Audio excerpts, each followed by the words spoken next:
What happens when joy runs out and no one knows what to do next? It was a day filled with laughter, music in the air, joy spilling from every corner of the courtyard.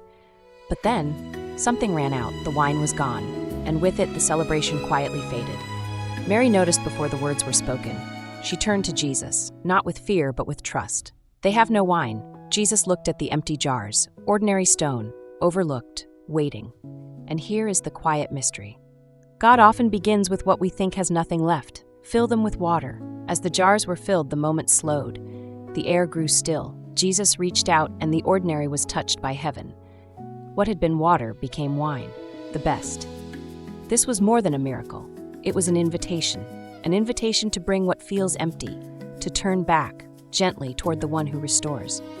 If your joy feels thin, if your heart feels dry, you don't have to hide it. Simply turn to him. Open your heart again, invite him in, because when Jesus is welcomed, even the emptiest places can be filled with something new. If you enjoyed it, subscribe for more.